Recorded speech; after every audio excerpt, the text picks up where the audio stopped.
thank you, Ellie, for coming in today, because I think today was the day that you got named as #1 in the BBC list of those that will be amazing this year and break through. So how does that feel? What does it feel like to have that position? Is it a bit intimidating?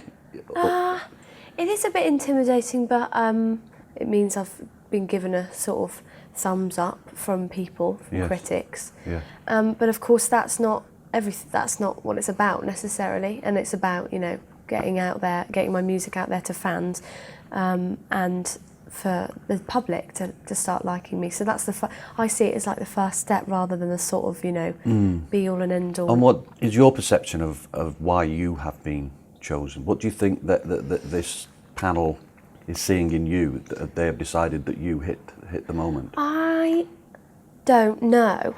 And I wish I did, because it would be a lot easier. I suppose I'm quite normal and I wasn't necessarily ambitious, so I guess I don't really have a business kind of mind. So in that way, my music ends up being, I hate using this word, but quite organic, in that I write things, I just go at it blind and just hope for the best, and that's how I've always worked. I guess that sometimes people connect to music, and a lot of people connect, and sometimes people don't.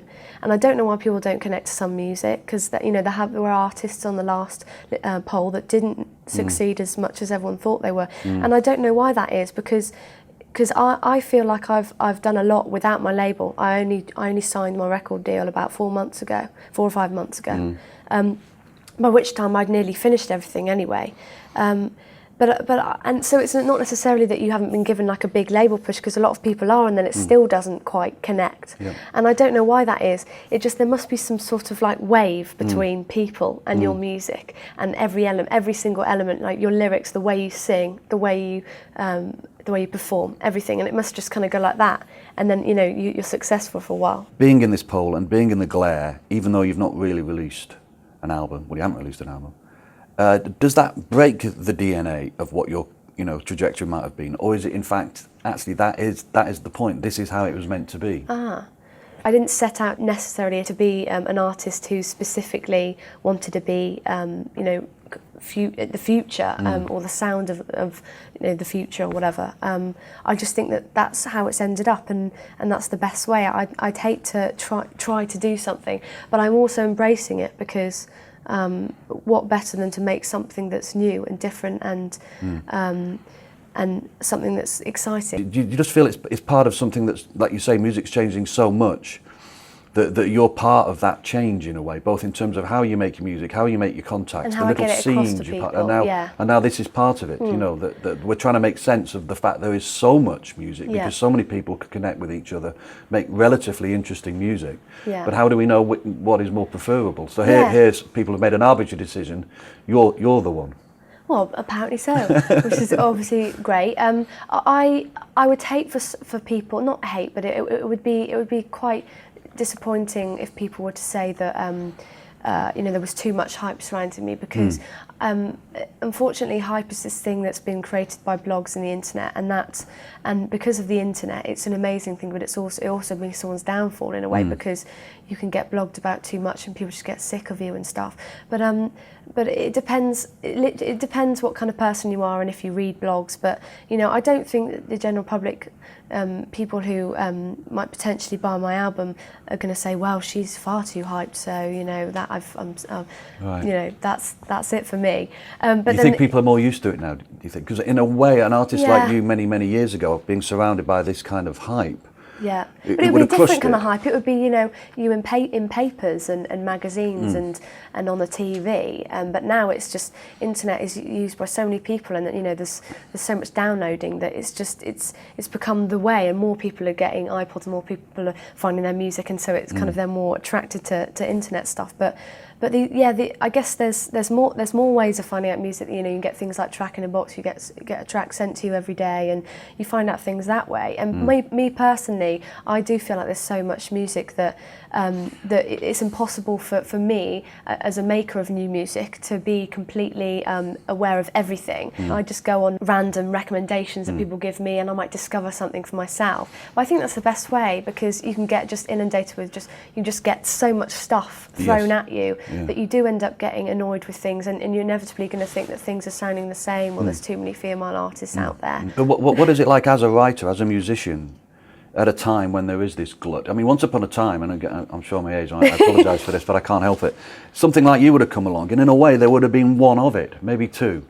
Whereas now, and not to say that they're exactly the same, but you know what I'm saying, that there can be a lot of the same kind of thing appears. So I wondered how difficult it is for you to try and generate the kind of originality that you really want to have. Well, I think the important thing is not to try, and hopefully you don't have to try. And luckily, I feel like I've been given that kind of advantage, in that I feel like I'm not trying hard to create something that's original, but because I have such a passion for folk music and music which is so simple and beautiful with just a guitar, that it just so happens that I've constructed my songs that way without thinking about it too much, and not putting too much kind of, God, this song has to be different, and it has to be, but it also has to be mainstream so that I sell records. It's completely not like that. It's just the fact that myself and my producer, Star Smith, is the same age, and he has a passion for electronic music, I have a passion for folk music in particular, but we also listen to a lot of the same things when we were younger.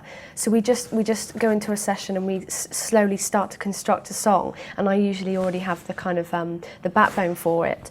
But I think, it's easy enough for me to say this, but I think the best thing is not to try hard, because you can almost tell, and I think that's where the break of connection between you and your listeners, and that's where the break comes, because they can't connect, because they can, I don't know, almost sense that it's like too try hard or whatever. So I guess on a more kind of simple level, my voice is quite different, so I can sound a little bit different from other people, but then I get told that my song sounds like a song from the 80s, but of course I wouldn't necessarily know what it is, so that you can't accuse me of copying something when I sort of don't. But the references that are being used, which we may or may not mention, the Björky ones, I've mentioned them now, the Bushy ones and everything, are they actually a direct influence on you, or in fact are things that you've been inspired by, not necessarily those that people keep mentioning? There's definitely a lot that people assume that I listen to. They assume that I listen to Kate Bush a lot, which I don't. That I listen to. In fact, Björk, even though I have so much admiration for her and her entire career, it's actually one album that really struck a chord with me when I was about 16 and going through a sort of 16 or 17, going through quite a difficult sort of teenage time, and I would listen to that. She had it was like a best of Björk album, so it was all her more sort of poppier things, and I would listen to it over and over again, and I'd safely say that rather than listening to everything, I would really commit myself to an album, and every time I listened to a song, I'd pick out different things, different parts. So yeah, there are some that are true. I did listen to a bit of Joni Mitchell. I have listened to a lot of Feist and My Brightest Diamond. Another band called Rilo Kiley. I really like their lyrics, and suddenly I realised that you could be quirky, but you could also still be quite poppy. Yeah, because you see, and you've done a Bon Iver track as well, haven't you? And some of these names you're mentioning at the latter part of the list, that's interesting, because I think that may be where you are put in this list, because it's music that's been sort of creeping around for a few years now on the edges and has never quite hit the mainstream. Yeah. I think now something like you is a symbol of it beginning to actually hit the mainstream. Maybe it may be a symbol that things are starting to, or it could be either way. It could be that just that I've done it, and then that might be it for a few years, and it might just remain the same, or it might be that I could be the beginning of something. But maybe it could be that I have a very kind of unique a sort of way in that I've listened to a hell of a lot of quite obscure folk music and Björk, but then I also really love pop music, but I refuse to let one of them overtake the other. Yeah. So I think that's why I seem to have been given this appreciation in blogs and